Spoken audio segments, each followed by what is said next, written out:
Madurai AIIMS மருத்துவமனை 2027 பிப்ரவரியில் மக்கள் பயன்பாட்டிற்கு வரும் என ஆர்ஜிஐ மூலம் தகவல் தெரிவிக்கப்பட்டுள்ளது. அண்மை செய்தியினை பார்த்து வருகிறோம். மதுரை எய்ம்ஸ் மருத்துவமனை 2027 பிப்ரவரியில் மக்கள் பயன்பாட்டிற்கு வரும் என ஆர்ஜிஐ மூலம் தகவல் தெரிவிக்கப்பட்டுள்ளது.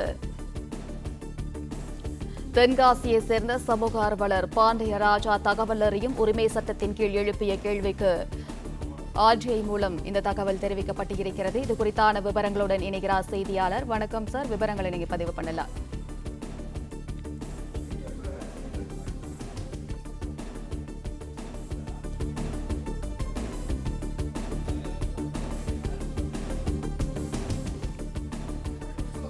மதுரை எய்ம்ஸ் மருத்துவமனை 2027 பிப்ரவரியில் மக்கள் பயன்பாட்டிற்கு வரும் என ஆர்ஜிஐ மூலம் தகவல் தெரிவிக்கப்பட்டுள்ளது.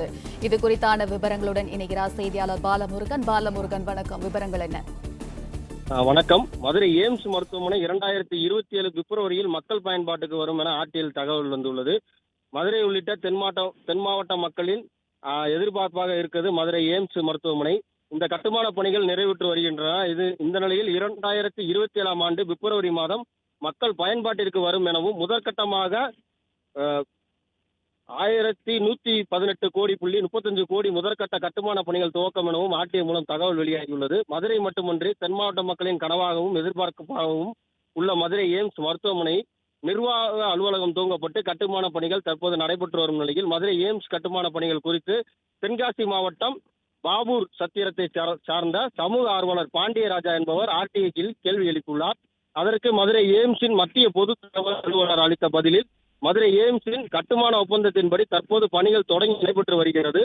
மருத்துவ கல்விசார் கட்டிடம், நர்சிங் கல்லூரி, மாணவ மாணவிகள் தங்கும் விடுதிகள், உணவுக்கூடம், நோயாளிகள் பிரிவு, சேவை பிரிவு கட்டிடங்கள் ஆகியவற்றிற்கான கட்டுமான பணிகள் நடைபெற்று வருகிறது. சென்னையை சார்ந்த லாரன்ஸ் ஆண்டோ டூப்ரோ கட்டுமான நிறுவனத்துடன் 1118.35 கோடிக்கு ஜிஎஸ்டி வரி சேர்க்காமல் கட்டுமான ஒப்பந்தம் செய்யப்பட்டுள்ளது. மே 22, 2024 அன்று கட்டுமானம் தொடங்குவதற்கு கடிதம் வழங்கப்பட்டு 33 மாதங்களில் முடிப்பதற்கு இலக்கு நிர்ணயிக்கப்பட்டுள்ளது. விவரங்களுக்கு நன்றி பாலமுருகன்.